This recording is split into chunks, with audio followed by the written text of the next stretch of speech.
Olá, gente, que alegria estarmos aqui no 13º episódio. Olha, que bênção. São as graças de Deus na nossa vida, porque realmente é um sonho estar apresentando junto com a Dani Silveira o podcast Conexão 3D Negócios e Movimento. Eu sou a Luciana Fontes, estrategista digital. Se apresenta, Dani, e a gente apresenta a nossa convidada. Olá, tudo bem? Eu sou a Dani Silveira. Sou consultora de moda e estilo, formada em design de moda, e é um prazer receber aqui essa convidada tão especial, Adriana. Muito bem-vinda, viu? Obrigada, Luciana, obrigada. A gente fica às vezes pensando, nossa, o que mais eu posso fazer, né? E aí, de repente, eu recebo um convite de vocês tão importante. Eu acho que comunicar é um ato de amor, né? Também é um então, ato dar de informação amor. É um ato de amor. Eu me chamo Adriana Mendonça, eu sou psicopedagoga, sou psicanalista e sou analista do comportamento com foco na neurodivergência. Ah, que especial isso. Gente, é um tema assim que me encanta muito. Eu conheço mães que são mães de neurodivergentes ou mães de crianças também com fissura lábio-palatina, e é uma luta que essas mães vão enfrentando com a sociedade para ensinar seus filhos a serem felizes, serem reconhecidos. Então, é um trabalho encantador, porque se torna um mundo mais humano. E quando você falou que você sentiu que você precisava falar, porque também falar é amor, eu tenho muito isso. Eu já ouvi uma frase uma vez de uma pessoa, o Paulo Marçal, gente, que falou, e foi ele que falou, paciência, ele é polêmico, mas ele soou como uma verdade muito grande para mim, que às vezes a boca fechada, nossa boca fechada, mata. Porque se você não se manifesta com aquilo que você tem de melhor, o talento que Deus nos deu, você impede que ative, às vezes, o propósito de outra pessoa, ou, no seu caso, que uma mãe tenha mais consciência, ou a família também, a rede de apoio, porque todos nós vamos aprendendo por níveis de consciência. A gente não tem consciência de tudo o tempo todo. Então, essas conversas, essas rodadas de conversa, de podcast, é o que fazem realmente as pessoas falar, olha, nunca pensei dessa maneira. Então, muito obrigada pelo seu tempo, porque tempo é o bem mais precioso que a gente tem. Não é dinheiro, gente, é tempo. E muito obrigada. E a primeira pergunta que o pessoal nos mandou é, em que momento você percebeu que queria atuar diretamente com famílias de crianças e jovens, principalmente com os neurodivergentes? Então, eu trabalho eu atuei em RH há muitos anos, né? Então, eu trabalho com pessoas desde 2002, faz um tempinho, do ano de 2000, na verdade. Tem um tempinho aí. E em 2015, eu comecei a olhar um pouco para esse lugar do desenvolvimento humano, mas com um pouco mais de foco, né? E passei a estudar a mente humana. E eu comecei a fazer atendimentos com crianças, então eu ainda estava atuando na área de RH, mas eu tinha também um horário específico, principalmente de final de semana e à noite, para atender a clínica. E eu via muito a necessidade da gente trazer mesmo essas referências e estímulos para que as crianças conseguissem aprender, né? O cérebro, ele precisa aprender. Nós estamos o tempo todo aprendendo, nos desenvolvendo, e conforme a gente foi vendo a geração mudando, eu percebi que o diagnóstico foi aparecendo muito mais forte, né? E não só o diagnóstico, eu acho que hoje a gente tem uma mudança mental mesmo, as crianças de hoje vêm conectadas, né? Já vem com o dedinho. É verdade. E eu comecei a estudar neurodivergência porque eu comecei a ouvir muito sobre, tenho autismo, tenho TDAH, tenho dislexia. E aí eu falei, gente, o que exatamente, né? Onde está esse lugar? Muito, parece que era cada 1000 crianças nascia um. Agora eu sei que mudou muito. Queria lembrar essa estatística. A cada 100 crianças agora nasce um autista. E antes era a cada 1000, 10.000. Sim. Então acelerou demais isso. O que os cientistas nos mostram é que a nossa mente está diferente, né? As crianças estão realmente desconectadas. Então, elas já estão nesse ambiente que para elas é um ambiente natural e normal. Então, o que é importante a gente pensar, né? Em um momento da minha vida, conforme eu fui atendendo essas crianças, eu fui percebendo o quanto os pais precisavam muito mais de ajuda. Ah, sim. Muito mais de ajuda, né? Então, eu passei, inclusive, esse ano foi um ano de transição mesmo. Eu passei a não mais atender as crianças e eu passei a dar esse apoio aos pais. Então, o meu papel hoje é tornar esse pai protagonista mesmo dessa relação, desse desenvolvimento. A criança vai, uma vez por semana, tem criança que tem um pouco mais de acompanhamento semanal para essas terapeutas, né? Vai fazer uma aba, vai fazer um tratamento com psiquiatra, psicólogo, mas e quando ela chega em casa?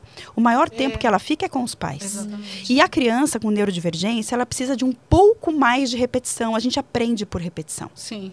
E a criança com autismo ou com algum tipo de neurodivergência, ela precisa de um pouco mais de rotina. Então, imagina os dois ambientes se identificando muito mais. O que será que os pais podem fazer em casa que auxiliam no tratamento dessa criança lá na terapia que ele está fazendo? Então, isso, eu comecei a fazer esse trabalho. Continuidade. Foi impressionante a mudança e o desenvolvimento, Ai, né? lindo. E o alívio para os pais. Gente, É porque que trabalho lindo. antes da gente começar, eu estava comentando de uma conhecida nossa, Alessandra, a gente chama ela de Alessandra Terapeuta, tem uma live dela com a gente, a live de conexão do Esquenta do Conexão 3D. E ela falou que ela perguntava para os pais, ou para os psicólogos, o que ela podia fazer em casa. Falou, eu queria saber, doutor, como agir em casa, como dar uma continuidade no que você já faz aqui. E disse que a resposta era sempre, não, mãe, deixa que a gente resolve aqui. Aí ela começou a buscar e estudar por ela própria, autodidata, ou fazendo cursos. Para ela, falou, não é possível. E aí, quando entrou a pandemia, ela falou, vai ser agora que eu vou pôr tudo em ordem, esses estudos. E aí conseguiu fazer um trabalho com o filho dela, com o Davi. Então, essa Alessandra, se você estiver assistindo, um beijo para você. Que ninguém fala que o filho dela tem autismo, mas a questão é que ele ficou muito tranquilo. E ela contou uma coisa que assim, foi emocionante pelo lado difícil. Ela falou, eu cheguei uma vez no mercado com meu filho e ele teve uma crise. E aí, você corre para o banheiro com o seu filho, se abraça ele para ele se sentir seguro, corre para o banheiro, até que eu conseguisse pegar o remédio, dar para ele se acalmar, e depois era eu tomando um calmante para eu conseguir voltar para casa. Exato. Olha que situação, que cenário de guerra, porque quem olha de fora não sabe o que está acontecendo. A sociedade ainda precisa trabalhar muito para entender, ter um nível de consciência maior. E hoje o Davi não tem mais esse tipo de problema, mas que situação Sim. Agora tem aquele cordão que a gente vê que a criança já ajuda muito, né? Sim. Para as pessoas não terem preconceito. Mas quem tem que ter preconceito parece que sempre vai ter. Mas é um trabalho que realmente os psicólogos não estavam deixando os pais participar. E você já atua direto com os pais. Olha a importância. Mesmo porque eu acredito muito na habilidade, né? Sim. A gente estava conversando um pouquinho aqui antes e eu falo que Deus, ele é tão maravilhoso que ele não tira nada de ninguém. Sim. E quando existe alguma coisa que não tem, ele dá em dobro. Então, quais são as habilidades dessa mente neurodivergente? Quais são as inteligências que eles têm?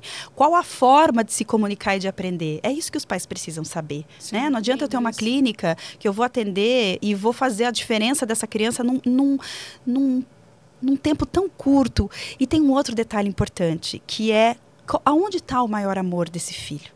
É com os pais, Sim, né? Então, eu tenho pacientes, e às vezes teve uma paciente que ela me ligou uma vez e ela falou, ai, Adriana, eu tô tão preocupada. Eu falei, por quê? Ela falou, porque meu filho disse para mim assim, nossa, mamãe, eu queria que a tia Adri fosse minha mãe. E eu falei para ela assim, por que você tá preocupada? Ela falou, porque ele quer que você seja mãe. Eu falei, vamos ouvir a frase? Eu queria que a tia Adri fosse a minha mãe. Por quê? Porque é você a referência dele. Ah, sim. Não sou eu. É a mãe. É a mãe. É você. Ele queria, ter duas Você mães. é a perfeita. Eu falo, me arrepio. Você é a perfeita para ele, né? Sim. Então não é sobre querer estar comigo, é sobre querer que eu fosse como você. Olha, que delícia. E os pais, às vezes, se colocam nesse lugar de automaticamente se diminuir, porque tem ali um profissional Se sente incapaz. que ele... Exatamente. Que ele confia e o que o profissional disser é o que ele vai fazer. E eu já ouvi mães me procurando, dizendo, Adriana, eu fui conversar com a terapeuta porque a criança, estou com dificuldade de regular meu filho, e ela me disse, você precisa entender que seu filho tem um diagnóstico. Só isso.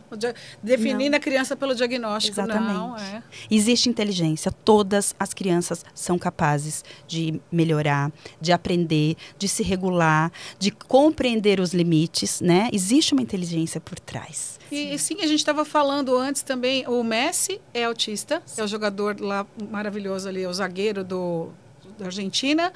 O Elon Musk é autista e eu não sei, uma série de outras pessoas também que a gente vai se surpreendendo. Então, na verdade, eles têm uma inteligência muito acima da média. E nós é que ainda não entendemos, que ainda estamos caminhando como sociedade para entender a cabeça deles. Mas quando eles estão no caminho certo, eles são esplêndidos na área deles, muito acima do QI normal. Sim. O hiperfoco é uma delas. O hiperfoco. Né? Como é que eu utilizo essa habilidade?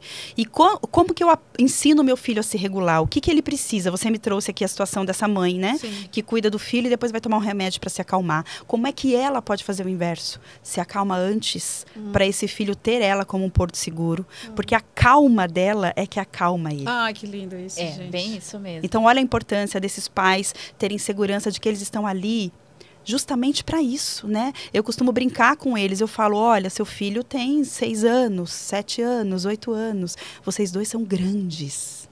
Então se vejam grandes diante dele e grandes na possibilidade de protegê-lo, né? De dar conta dele. Isso é importante. E a mente vai se minando, porque a gente é aquilo que a gente diz pra gente, né?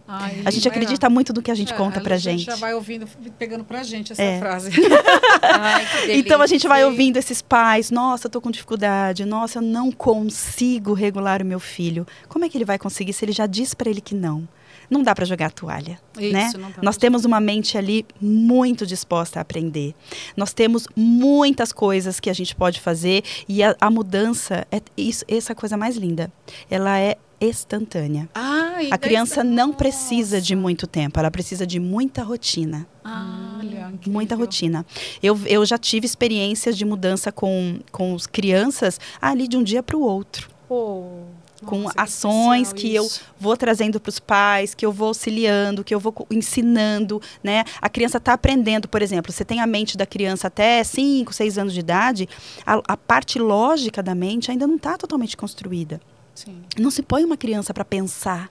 Sim. Né? A cabeça dela é lúdica. Ela ainda brinca para Então não adianta eu querer dizer para ela o que ela tem que fazer, eu tenho que mostrar para ela o que eu estou sentindo. E sim, eu como pai posso dizer, estou triste com você. Sim. Você me chateou. Sim. E aí eu venho com uma pergunta inteligente. O que você pode fazer para me deixar feliz? Deixe ele assumir essa responsabilidade. Trazer do emocional. Porque ele vai trazer o lúdico. Ele vai trazer a emoção. Nossos filhos não gostam de nos chatear. Fiquem tranquilos, não gostam. É verdade. Só que se eu não ensino isso para ele, eu tiro dele a possibilidade de aprender empatia. Sim.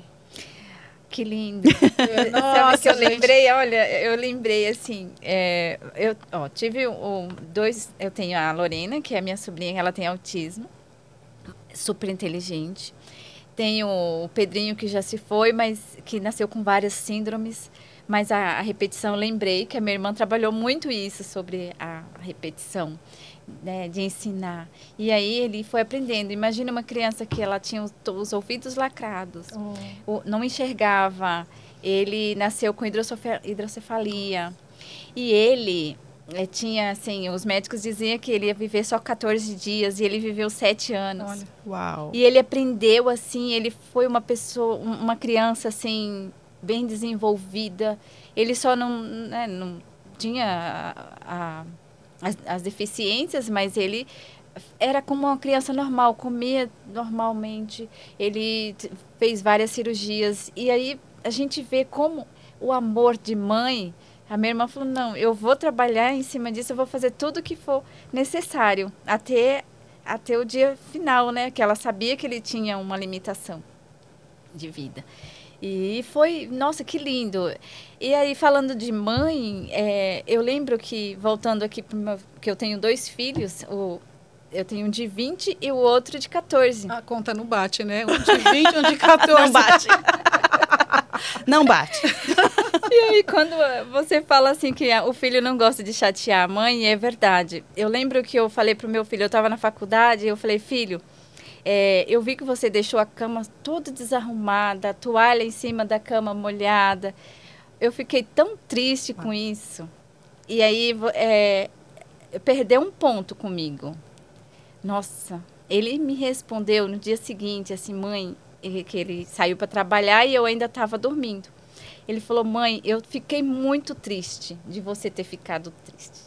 Aquilo, aí nunca mais meu filho deixou a cama desarrumada. Esse é um bom marido. Todo mundo fala que bom filho é bom marido. Então, assim, eu falo, eu tenho uns filhos de ouro, mas antes eu vim me preparando psicologicamente. Eu acho que como mãe, né, a gente tem que ter essa sensibilidade de perceber, de estar acompanhando eles, assim, e não com as nossas forças, mas trabalhar isso. É. E principalmente as crianças que estão, né, que têm Sim. suas limitações. Precisa muito da gente. Sem dúvida. E é isso, né? A gente tem uma tendência a querer facilitar para os nossos filhos.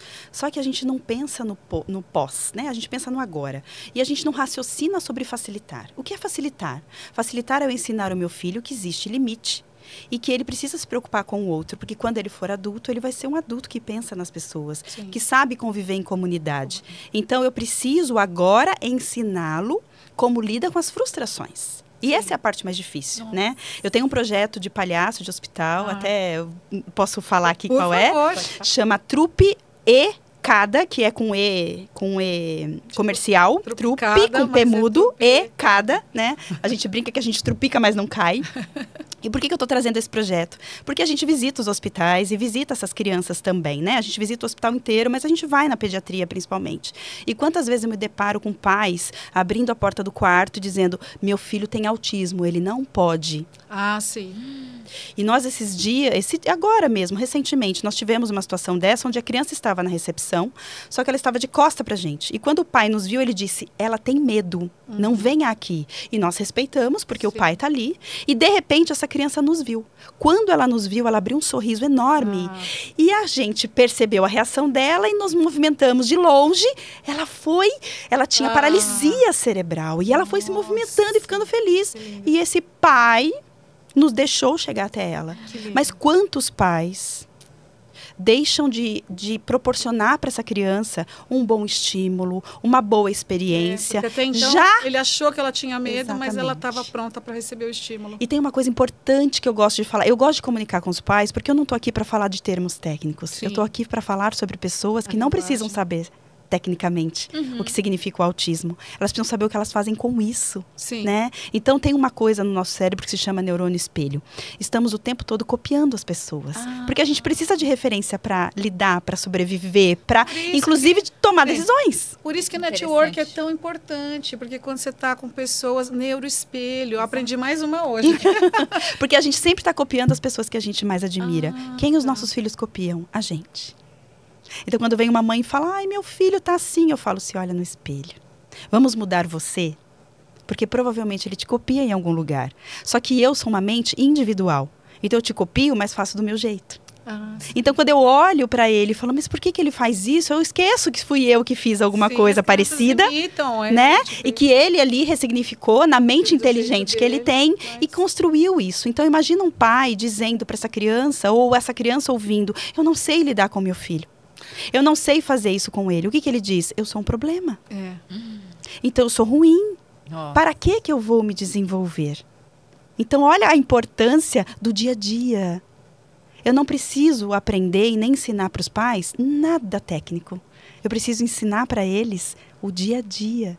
O que eu estou falando, como eu estou me comportando, como é que eu olho para mim, como é que eu me amo, como é que eu me aceito, como eu me reconheço. A partir do momento que eu faço isso, como eu lido com as minhas emoções, eu estou ensinando meu filho a fazer. Porque os pais acabam se deixando, achando que tem que ficar às vezes 24 horas só por conta daquele problema que não é um problema, é só um jeito diferente de ver, mas a gente muitas vezes esquece de olhar para nós mesmos, até sem ter crianças com neurodivergência. O ser humano faz muito isso, né? Se deixa para depois. E você resgata isso deles. Olha, quanta cura, meu Deus. É uma coisa de Deus mesmo, porque é muita cura. É cura dos pais, é cura das crianças por estar convivendo ali. Eu tenho um paciente que ele tem hiperdotação e ele teve uma irmã recentemente. Hiperdotação é hiperdotado? Hiperdotado, isso. A criança extremamente inteligente. Ele não tem 6 anos ainda, ele já escreve, né? Sabe todas as letras, ele sabe decorar, marca de carro, placa de carro, é uma coisa impressionante. E eu tive que trabalhar com ele os ciúmes da irmã. Sim. Olha só. Então nós trabalhamos através do desenho. De forma lúdica. Porque ele chama muita atenção. E ele encontrou, e olha, essa coisa mais linda, ele encontrou o melhor caminho para que ele resolvesse o problema dos ciúmes da irmã. Então ele construiu em desenho que o monstro dos ciúmes, nós construímos o monstro dos ciúmes, e ele foi desenhando o que o monstro dos ciúmes fazia. Então eu quebro o copo, ele desenhou um copo quebrado, eu jogo as coisas, eu grito, eu fico com raiva. E ele falou assim: o monstro dos ciúmes foi tão bonitinho que ele fez: pera, lembrei de uma coisa. 5 anos. O monstro dos ciúmes, às vezes, parece que ele tá atrás da gente e fica falando pra gente fazer as coisas. Olha. Eu falei, como é que nós podemos resolver? E o que a gente pode fazer para se proteger do monstro dos ciúmes? A gente pode criar um monstro bonzinho. E nós desenhamos um monstro bonzinho, que ele tinha uma capa. E olha, interessante, ele desenhou exatamente o mesmo. Só que este tinha uma cor, este tinha outro, iluminado. Ele colocou uma capa, ele construiu uma espada que lutava contra o monstro do mal, dos ciúmes. E este monstro dos ciúmes, ele desenhou um menininho caído no chão e esse monstro bonzinho tirando ele do chão. Aí ele ensinou esse monstro do bem fazendo a mesma coisa. E protegendo, ensinando esta criança que ela poderia ajudar outra, que ela poderia se acalmar. Nós construímos tudo isso em uma sessão. Nossa, ele já superdotado, né, com um aprendizado mais rápido. Impressionante. Exatamente. Você falou de criança superdotada, eu lembrei do Davi também. Ele tem 6 anos, ele já tem quase 3 milhões de seguidores no Instagram e fala com uma facilidade. E aí eu fiz um react, eu até brinquei, falei, empreendedora, você com medo ainda de falar na rede social e olha aqui o Davi. Mas aí logo em seguida eu expliquei, falei, o Davi é superdotado, gente, calma. Mas tem técnica, né, para aprender a se comunicar do jeito certo e tudo, sim. Mas a criança superdotada, e esse Davi, ele é tão interessante que o tema dele é medicina, ele já sabe que ele vai ser um cardiologista. Eu já vi, sim. Você já viu? É uma coisa mais linda. Nossa, que coisa...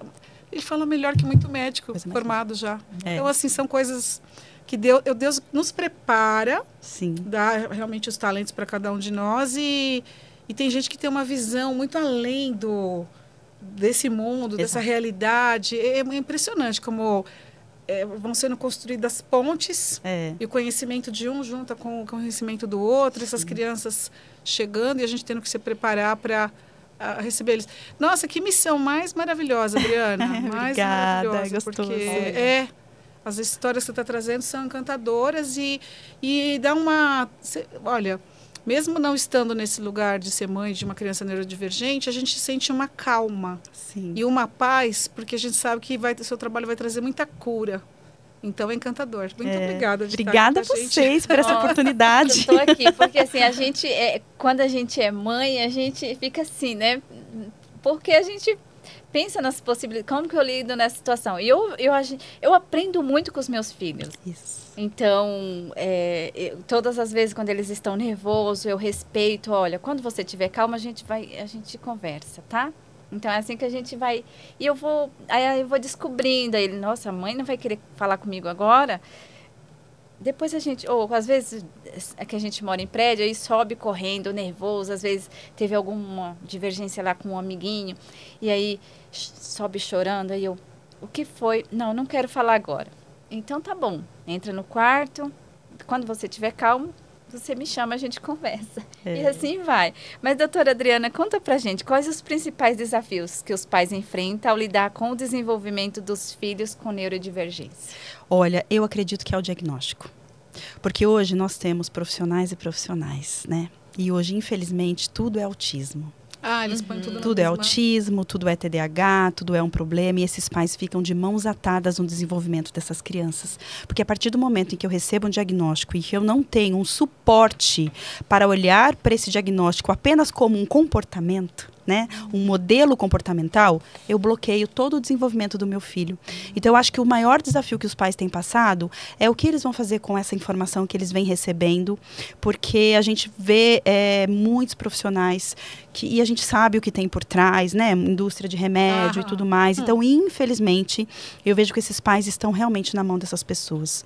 Por isso que eu decidi fazer esse tipo de trabalho, porque mesmo que seu filho tenha um diagnóstico, né, o diagnóstico não se dá do dia para a noite, ele tem um processo, né, e são vários profissionais, não é um profissional só. Então, mesmo que venha, traga o diagnóstico, e aí eu vou trabalhando o desenvolvimento, para que esse diagnóstico só se torne uma das coisas que eu descobri que meu filho tem. Sim. E o que eu vou colocar como realmente algo extremamente importante são as habilidades, né? As potências do meu filho. Então, o meu papel é esse, porque eu acho que esses pais estão muito na mão desses médicos hoje. E da rede social, da internet. E você entende agora o seu papel na rede social, né? Muito. E você tem que ter um canal no YouTube. É, Só aqui pois passando o filme na minha cabeça, ela precisa ter, porque precisa viralizar. Sim. Porque esse tipo de conteúdo precisa chegar em mais pessoas. As pessoas têm que reconhecer a sua autoridade, que todos nós temos uma autoridade offline. Nós precisamos levar essa autoridade para a palma da mão aqui no celular, na internet. E, então, quando a pessoa entende a autoridade já que nós temos, e aí quando a gente vai para os canais, isso vai se disseminando. Sim. E assim, e até a gente fala, dinheiro é um segundo plano, né? Porque o primeiro plano é o propósito de chegar em vidas, tocar vidas, trazer cura. Às vezes um vídeo seu desse pode estar curando uma mãe, um pai ali do outro lado que está assistindo, e a gente deseja que esse vídeo viralize, né? É verdade. E mesmo os cortes, depois o podcast, porque a pessoa assiste um corte pequeno e depois ela acaba querendo, deixa eu assistir completo. Sim. Mas você tem que ter um canal no YouTube? Você sabe que eu tenho feito muita palestra em escolas. Ai, que né? maravilha. É uma forma de comunicar com os pais também, naquele momento, né? Então, muitas escolas me convidam e eu tenho palestras para fazer, para que eu possa falar com esses pais, porque não é só sobre a criança com neurodivergência. A gente está falando da dificuldade de desenvolver qualquer criança, né? Hoje os pais, a gente teve uma mudança de cultura e dessa geração que vem agora, e nós estamos com um conflito de geração. Ah, sim. Né? Hoje a criação, a educação, a forma de comunicar mudou. Eu costumo brincar que nada mudou. Nada mudou de antigamente. Nós temos que fazer a mesma coisa que os nossos pais fizeram com a gente, mas de forma diferente. Né? Hoje não existe castigo, existe combinado. Não existe castigo. Você não põe seu filho de castigo, você faz um combinado. Então, ele está na escola, quando ele chegar da escola, ele tem que fazer a lição. Antes de ir para a escola, você vai dizer qual o combinado de hoje. Quando você chegar da escola e fizer a lição, você joga videogame, certo? Certo. Não fez o combinado. Chegou em casa, não fez a lição. O que eu faria antes? Castigo? O que eu faço hoje? Poxa, filho, que pena. Você não fez a lição? Ai, lembra que foi o combinado? Aí não dá para jogar videogame. Mas não tem problema. Assim que você terminar a sua lição, você pode jogar videogame. Simples assim. Né? Então, o que é uma psicologia positiva? É isso. Não é deixar o meu filho fazer o que ele quer. Ah, não mesmo, senão... É mostrar para ele o porquê que ele tem que fazer. E boas perguntas, sempre trazer o emocional, sempre mostrar para essa criança, sim, não está legal, tô triste, tô brava, não é bacana. E dizer, olha, você percebe que porque você fez isso, você sofreu essa consequência? Faz sentido para você? O que você pensa disso? Ouça o seu filho. Ai, que legal. Teve uma coisa que eu vou compartilhar aqui com vocês sobre a nota do meu filho. Ele tirou uma nota muito baixa, baixa mesmo. 3. E aí ele olhou para mim, chegou todo bravo, a professora me deu 3, porque... A professora que deu, não foi ele que tirou. Aí eu falei assim, vamos lá, vamos conversar. Você estudou? Ai, mãe. Aí ele falou, mas eu estudei. Eu falei, ó, vem cá, então, se você estudou, qual nota você daria para você? Desmoronei. Então, você pôs no lugar da professora, aí você, tipo, não estudou, né? Que nota que você daria? Aí ele, ai, mãe, você não tem jeito. Maravilhoso. Sempre sabe tudo. Isso é empatia. Empatia não é se colocar no lugar do outro a ponto de sentir a dor do outro. A gente não tem capacidade de sentir a dor do outro. Mas para fazer ele refletir sobre o outro, né? O que você fez foi maravilhoso. Olha, já pode, inclusive, né? Vou contratar. Tá vindo pra palestra comigo. Ah, ótimo. Faz organicamente. Porque no papel de mãe acaba tendo, né? Vocês acabam tendo muita... Era a minha dificuldade. Antes de ser mãe, eu falava, meu Deus, eu preciso ser uma boa mãe. Mas eu não quero ser aquela mãe severa de ficar batendo em filho, de ficar... Então, assim, acho que Deus veio me dando, assim, uma sabedoria, assim... Eu não sei tudo, mas, assim, eu sou muito grata pelos meus filhos, assim, a educação que a gente deu. E a gente vem essa questão de exemplo, a gente precisa ser muito exemplo. Muito bom. E não existe escola para ser pai e mãe, né? Teve uma prima minha que falou, Lu, não existe escola para te ensinar a ser boa esposa, nem boa mãe, nem bom pai. A gente vai aprendendo enquanto erra.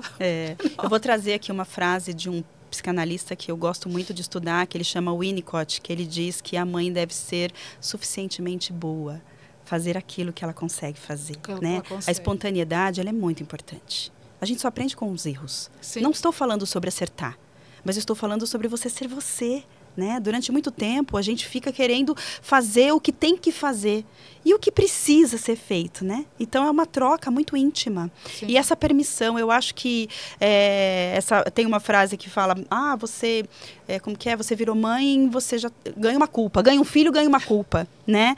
E é isso, a gente precisa pegar na mão dessa culpa e conviver com ela. Não é ruim. Não é ruim essa sensação. Essa sensação nos traz responsabilidade. Sim. Né? Mas qual culpa eu quero sentir? A culpa de, em alguns momentos, ter falado não, que é uma dor, mas hoje meu filho ser um grande homem, uma grande mulher. Isso não tem. Ou a culpa de não ter feito nada. E eu preciso visitar meu filho na cadeia, né? Meu filho não consegue conviver com ninguém. Então, qual a culpa você quer escolher? Porque tem culpa que depois é uma culpa meio orgulhosa, né? Que seu filho fala... Às vezes ele fala um comentário, eu tenho um filho de 28 anos. Também e às vezes E às vezes ele já chegou a me contar coisas. Nossa, filho, que legal. Ele... Aprendi com você, mãe. Meu Deus, em que momento será? Né? Então, quanto a gente é referência sem ao menos perceber. Sim, né? Então, olha a importância da gente poder comunicar, né? Sim. Eu tenho uma amiga que uma vez eu chamei ela para saltar de paraquedas e ela falou, Lu, depois que você vira mãe, essas coisas a gente não faz mais. Eu, tá bom, então. Eu falei, mas é seguro, né? Vai bastante gente e tal. Mas eu só brinquei com ela, porque falei, jamais eu vou tirar isso dela. Sim. Mas tem coisas que a gente não faz mais depois que vira mãe. E pular de paraquedas é uma delas. Na época eu achei engraçado, mas eu entendi, né? Que é aquela responsabilidade ali. E, Adriana, na sua visão, qual o papel do apoio emocional para esses pais? Como a comunicação dentro da família pode influenciar o desenvolvimento e a autonomia dessas crianças e jovens? Então, primeiro eu vejo que a rotina, quando eu falo da rotina, não é só com o pai e mãe, né? É com todo mundo que convive com essa criança. Então, eu tenho, por exemplo, mães que os filhos, às vezes, ficam com vó, com avô. Não estou dizendo que o avô não pode. Pelo contrário, o avô pode ir, a avó pode fazer tudo. Desde que a mãe diga, aqui na vovó você pode, lá em casa não. Sim. E todas as crianças são adaptáveis. Você pode ter certeza absoluta, por mais que seu filho tenha dificuldade na escola, ele é diferente na escola. Sim. Tem algumas coisas que ele consegue segurar, que ele consegue se controlar. Tem momentos em que ele se distrai, sim. Então, eu preciso criar possibilidades de conscientizar ele, dizer e ensinar a que pode, a que não pode. E esse é um processo que eu vou fazendo gradativamente. Então, quando eu falo da rotina, eu estou falando para todos os lugares, né? A criança, ao mesmo tempo que ela conhece, e quando eu sou transparente, sou clara, a informação clara, ela é muito importante. Uhum. A transparência. Nosso filho sabe que nós estamos mentindo para ele. Olha um fato interessante que parece bobo, mas que às vezes eu não percebo. Então, eu tô lá e digo pro meu filho, não pode fazer nada de errado, não pode mentir, não pode fazer nada, tá bom? É muito feio, papai do céu não gosta. Aí vou lá com todos os critérios do que não pode. Aí toca meu telefone. Aí o meu filho atende. Aí é uma amiga que eu não quero falar. Aí eu falo, fala que eu não tô. Pronto, cara, aí ele desmoronou. Vai falar, mas não pode mentir. Será que isso é mentira? Né? Então, o que é mentira? São essas pequenas atitudes. Diga a verdade pro seu filho. Diga a verdade. Olhou ali o telefone, ai meu Deus, eu não posso falar com essa amiga. Ai, eu vou falar para ela que eu não posso. Eu não preciso dar grandes explicações. Eu vou falar para ela que eu não posso. Não posso falar agora. Não posso falar, estou ocupada, não posso, eu estou. Simples. Simples. Então, a gente não vê que essas pequenas atitudes são que fazem a diferença. Então, que eu possa criar ali, primeiro, uma transparência nas informações, né? Porque quando eu não ensino isso dentro de casa, o meu filho vai aprender com muita dor na rua. Sim. O limite, ele é dentro de casa, né? Então, eu tenho aqui, esse é o meu celular, é o celular da mamãe. Pode? Não pode. Mas é o meu, eu vou deixar. Aí, quando ele vai para casa de um amiguinho, ele pega o celular da mãe do amiguinho. Nossa, por que será meu filho fez isso? Eu pergunto, ele faz com o seu? Faz. Com o meu ele faz. Então, é por isso. Uhum. É por isso. Então, você tem que dizer, você vai dar, olha, a mamãe está dando o celular para você e é um pouquinho, mas é da mamãe. Não pode quebrar, não pode fazer e tem ali os seus limites. E quando você estiver na casa de outra pessoa, você não pode pegar. Exatamente. Você vai para casa de outra pessoa, você brincou com o brinquedo do amiguinho, você tem que guardar o brinquedo do amiguinho. Então, eu preciso ensinar isso, porque no futuro, ninguém vai gostar do seu filho.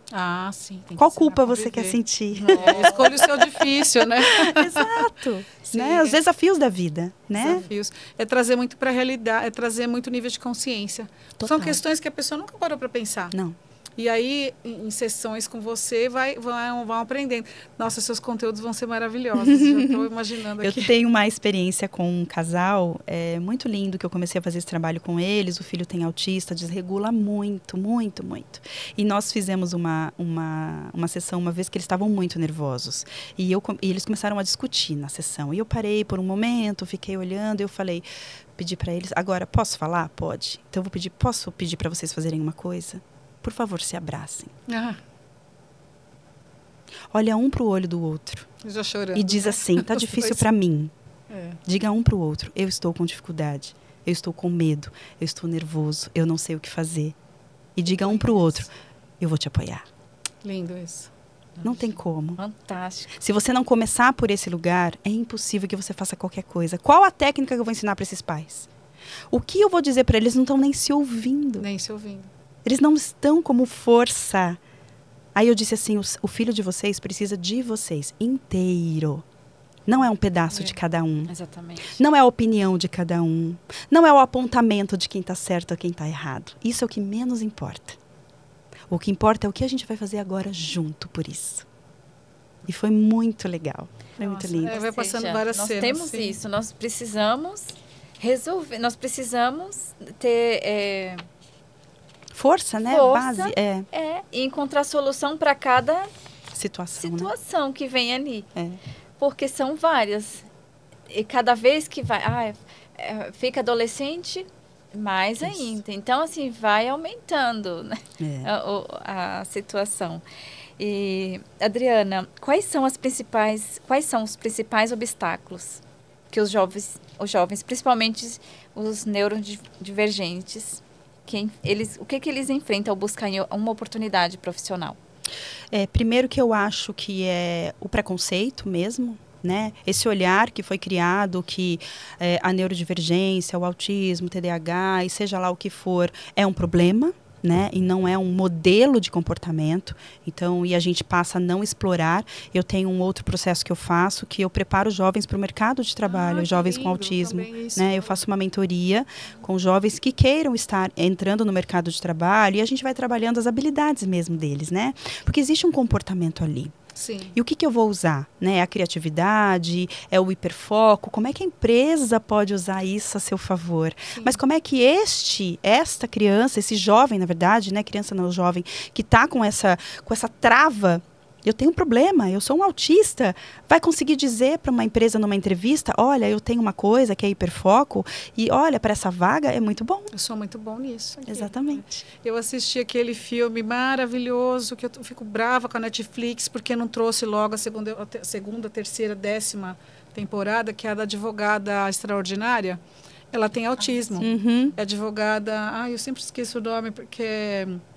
Yong-woo, ela explica. É uma japonesa, né? Coco, catraca, caneca. Ela fala assim, você lê meu nome de trás para frente, de frente para trás. Eu sou a nova advogada da Rambada. Olha, que série apaixonante. Ela é uma advogada brilhante. Sim. Brilhante. E cada resultado que eles vão tendo ali, isso é praticamente inspirado em algum caso real, algum fato real. E é uma série apaixonante, que como eu falei, eu fico brava com a Netflix, que não trouxe logo o segundo episódio, que você fica doida para querer assistir mais. E a gente vai se apaixonando pelo personagem, porque você fala, olha, que lindo, né? O universo, como eles enxergam, as coisas que ela come todo santo dia, aquela mesma comida que o pai faz, e tem que ser tudo daquele jeitinho. E ela não passava na porta giratória. Até que um dia alguém ensinou para ela como passar. Uau. E ela aprendeu e a gente fica comemorando junto. Nossa, ali. É tão lindo Eles aprendem isso. E ela advoga mesmo. Ela vai na frente do juiz. E ela, por causa do hiperfoco dela, ela acha coisa em contratos que ninguém acha. E ela sai com uma tirada... E ela ganha os casos todos. É maravilhoso. E é como a gente falou, o caso do Messi, que é artilheiro, o caso do Elon Musk, que são um dos homens mais poderosos do mundo, levando até para Marte. Então, quando os pais entendem mesmo que esse lugar é o deles e que o filho deles tem um hiperfoco, eles têm que descobrir qual resolve muita coisa, né? Exato. E você vê que quando eu estou fazendo a mentoria com esses jovens, eu vejo quanto a estrutura familiar é uma estrutura que também bloqueia ele, né? E é a parte mais difícil. Então, mesmo estando com jovens, eu envolvo os pais nesse processo.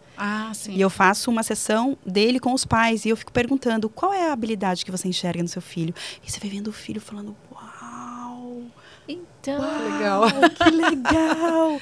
Né? E a gente vai olhando para isso, é a coisa mais que maravilhosa falta, do eu mundo. acredito que a maioria dos pais não conseguem enxergar as habilidades. Eu acho que só conseguem enxergar o problema. Isso. Ao meu ver, a maioria, assim. Por isso que precisa desse apoio, Por isso que né? precisa, Porque a gente está ali para fazer essa mudança, né? E aí é o segundo problema que eu acho que existe, que é a rede social. Infelizmente, né? Por quê? Porque na rede social é bonito ser autista. Ah, né? tá. Você vai no TikTok e eu, como tenho, né, esse assunto é o meu assunto. Então você vê mães ganhando dinheiro na rede social porque está mostrando o dia a dia do seu filho com autismo. E aí ele precisa, então, e aí ele precisa ter problema para que é isso que viraliza. Então eu não estou mostrando ali o desenvolvimento. Jovens mesmo, né? Eles olham lá, eu tenho uma característica. Olha, gente, eu sou autista. Eu mesmo vou lá, compro meu cordão, coloco. E eu fico dizendo, olha, porque eu sou autista, preciso disso. E aí ele tem não sei quantas visualizações. Então isso também é um problema. Porque se eu penso assim, poxa, eu tenho uma mania de organizar todas as coisas. Eu sou autista?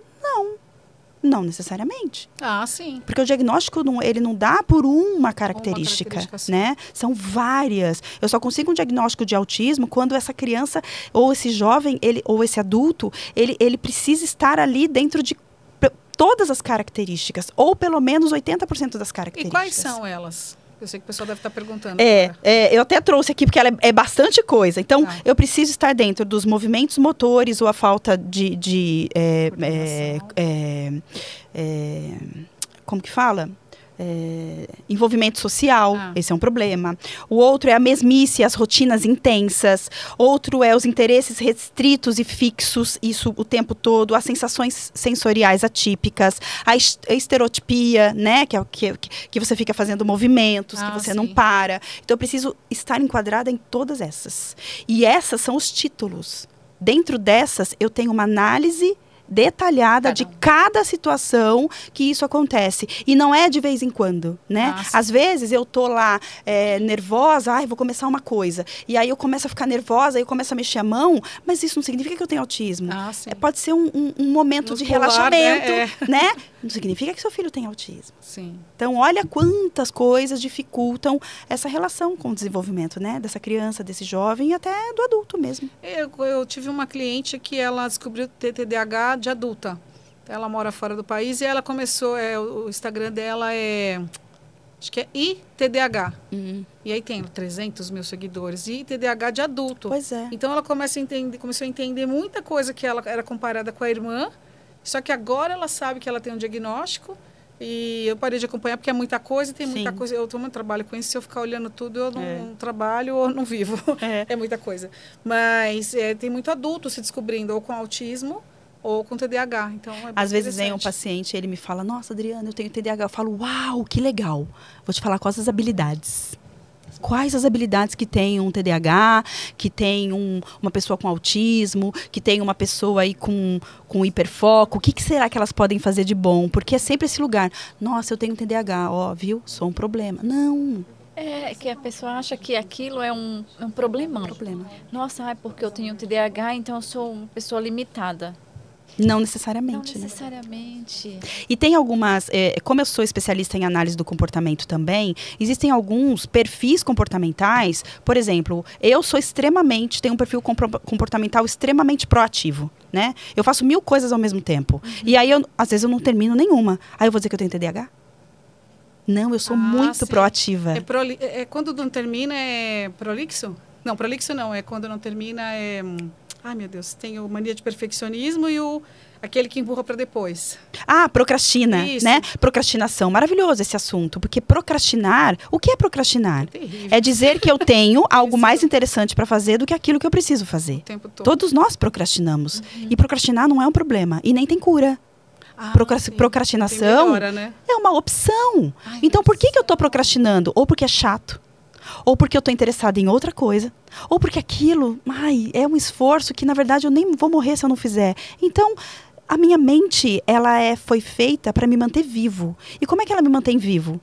economizando energia. Ah, e o tempo todo o cérebro. O tempo todo, né? Então, se eu ficar deitada, eu vou ficar deitada, cada vez mais deitada. Por quê? Porque o meu cérebro está dizendo que bom, fica aí mesmo. Descansa um pouco. Só que ao mesmo tempo, o que ele faz comigo quando eu fico muito tempo assim? Eu vou perdendo a energia, né? Porque a mente vai desligando o meu corpo físico. Aí eu adoeço a mente também. Aí eu entro numa depressão. Então eu costumo dizer que depressão é um processo de anos. E tem muita gente que não se percebe com depressão. Não. E acha que aquele estado que está vivendo é um estado que é normal. Exato. E não é. Não. Eu tive síndrome do pânico, né? Então é bem diferente. Mas eu falei, gente, quanta sobrevida você tem. Até que você fala, não, tá bom assim, eu tenho que tomar alguma atitude, eu sei que dá para ser melhor. E aí você busca. E você sabe que a nossa mente, ela é tão maravilhosa, gente, eu ficaria anos falando disso. É maravilhoso. Porque ela está o tempo todo criando coisas para nos proteger de alguma coisa. Sim. Então, eu tô com um problema aqui, eu tenho síndrome do pânico. Eu tenho que olhar antes disso. Do que a minha mente está me protegendo. Tá. O que eu não quero passar. A síndrome do pânico é um processo de todos proteção? os problemas e as doenças. Tá. Todas. Existem coisas genéticas? Claro que existe. Eu tenho problemas, eu tenho doenças genéticas? Claro que eu tenho. Só que a minha mente, ela define também, ela tem a capacidade de definir o que vai me adoecer e o que não vai. Por exemplo, eu passei por uma situação onde eu queria muito falar alguma coisa e eu tô com aquilo travado, tempo. Daqui a pouco, passa um mês e me dá uma dor de garganta. Nossa, acordei com dor de garganta. A primeira coisa que eu falo é: tem alguma coisa que você quer falar para alguém que você não falou? A pessoa fica, Adriana, pelo amor de Deus, não gosto de falar com você, não. Você parece que adivinha as coisas. Não. Mas isso é a forma como a gente vai observando e a forma como a gente vai se percebendo. Sim. Né? Nossa, se percebendo. Gente. Como é importante a gente se perceber. E como é importante a gente permitir. Porque quando a gente permite, a gente observa. Quando a gente nega, a gente não quer ver. E se eu não quero ver a realidade, eu não estou percebendo o que está acontecendo comigo. Quando eu não quero olhar para a realidade, que é a realidade de que eu consigo desenvolver o meu filho, independente do que ele tem, eu não consigo perceber o que eu posso fazer por ele. Aí eu tiro de mim a possibilidade e dele a oportunidade de ser melhor. Porque os pais têm esta responsabilidade de oferecer oportunidade para aquela criança do desenvolvimento. Então não é sobre fazer difícil, é sobre fazer o fácil. E a gente no dia a dia não faz o fácil. Põe no automático e vai se atropelando. A gente que torna as coisas mais difíceis, né? Exatamente. Ai, meu Deus, olha, eu queria ficar ouvindo. Maravilhoso. Vou mostrar o livro que ela trouxe para nós aqui, que ela é coautora, maravilhoso. O protagonismo das mulheres na liderança. História de superação, desafios e conquistas, é o prefácio da Raquel Maia, e ela é uma coautora, e logo das primeiras, né, aqui, que maravilhoso. Qual foi a editora que vocês lançaram? Eu fiz pelo Academia de Líderes. Sim. Né? Eu fiz com eles que fazem todo o trabalho, são maravilhosos, eles que têm a editora, tá escrito até aí em cima, aqui, ó, Academia, é esse primeiro. Academia de Líderes do Brasil. E está sendo vendido? Sim, está sendo vendido em todas as plataformas, que lindo, tem esse livro, foi muito legal. E a gente está aí lançando um próximo livro, se chama Além do Diagnóstico, Inteligências que Transformam. Então também eu serei prefacista desse livro, e ele também vai ser, né, eu até, se vocês me permitem, eu quero abrir aqui o convite para professores, terapeutas e profissionais que lidam, ou até mães mesmo, que lidam e convivem com crianças com autismo, se quiser ser coautor do livro. A ideia desse livro é que nós possamos mostrar ali possibilidades de desenvolvimento. A gente não vai falar sobre a doença. A gente vai falar sobre as coisas que tem por trás da doença, a inteligência por trás, né? E doença não, na verdade, né? Desse diagnóstico, porque não é uma doença, é um comportamento, mas desse diagnóstico. Não então, é uma doença, é um comportamento. É um comportamento, exatamente. Tem um CID, a gente tem, é o CID-11, que ele tem várias classificações, mas que não é uma doença, né? uma divergência cerebral ali, né? Como outra qualquer, que pode ser desenvolvida, que pode ser melhorada. Então, é importante que a gente tenha a possibilidade de rever isso. Sim. Então, esse livro ele vai ser lançado em abril do ano que vem. Então, a gente está aí começando a movimentar ele. Então, se alguém tiver interesse, pode até estar falando com vocês, e vocês me passam. E também está aqui ó, o QR Code do Instagram da Adriana Terapeuta, o Instagram dela aqui, só escanear, já ir lá direto para seguir ela. Mas a gente também quer te fazer um convite para você fazer uma live com a gente. Claro! E pode, de repente, já ser na semana que vem, né? Já aceitei. Que maravilha! Até para completar um pouco mais do que você está trazendo aqui hoje, porque vai ser uma alegria poder divulgar o seu trabalho lá também. Sem dúvida. Nos nossos perfis, o Conexão 3D, da Dani, o meu. Tem uma boa audiência lá, graças a Deus. Então, a gente quer que o seu assunto, o seu tema chegue em cada vez mais paz. Então, já fica aberto o convite aqui. E a gente já fica sonhando com a segunda edição do Conexão 3D. A Conexão 3D, a primeira edição, dia 29/11. Eu já estou sonhando com a segunda e sonhando em palestrantes como a Adriana, né? Maravilhoso. É só me fazer o convite. Né? Já estou lá, já estou com a roupa de ir. Ai, Adriana. E aqui uma lembrança para você. Simples, mas obrigada. É uma coisa que nós entendemos obrigada. Que todo empreendedor, porque você é uma médica, uma psicóloga, mas também é uma empreendedora, também uma profissional liberal. E a gente sabe que todo empreendedor, todo profissional liberal, primeiro ele teve que ser lapidado para se tornar o que é hoje. Então, para nós é um símbolo do Conexão 3D para você. Nossa, obrigada. A gente espera que você goste. Com certeza. Ai, gente, adoro. Ai, por isso que a gente tem que abrir, tá vendo? Se a gente não abre o presente, a gente não sabe. Mas eu ia pedir, olha. Gente, vou colocar na minha sala. Me emocionei agora. Você é um diamante. Sim. Você é uma pessoa que faz diferença na vida das pessoas, na vida da nossa. E principalmente, eu ouvi aqui, soou como uma música aqui para mim nos meus ouvidos, porque eu imagino quantas mães eu gostaria que esse assunto chegasse. Sim. Porque eu, como mãe também, eu me compadeço e eu vejo que os nossos filhos precisam muito de nós. E os nossos filhos, eles não querem uma celebridade, nada. Eles só querem que a gente dê suporte, que a gente seja referência e que a gente seja essa força.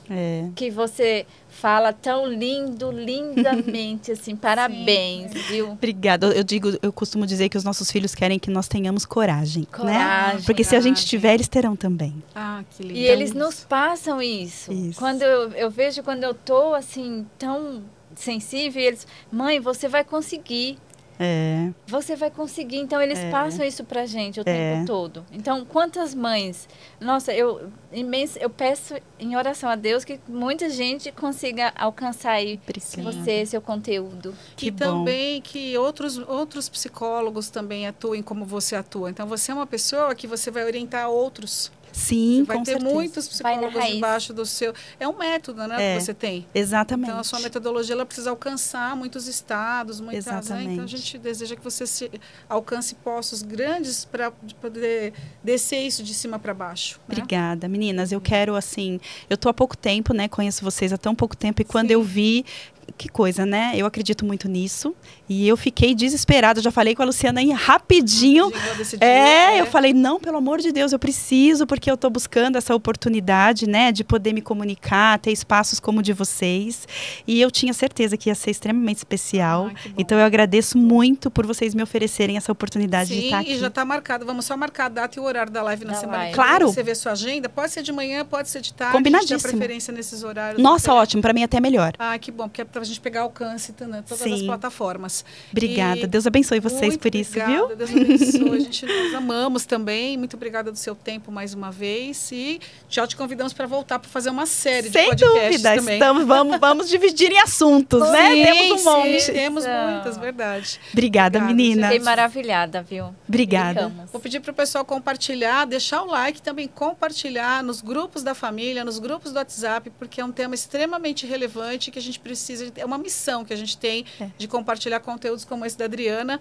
E muito obrigada a todos que acompanharam até aqui. Obrigada, Adriana. Obrigada. Muito obrigada. Amém. Foi, Sérgio? Uau. Uau. Você gostou? Amei, gente. Foi lindo, foi emocionante. E vamos... que foi, que Preciso bom. abraçar vocês. Por favor. Eu também, olha, verdade. Que legal.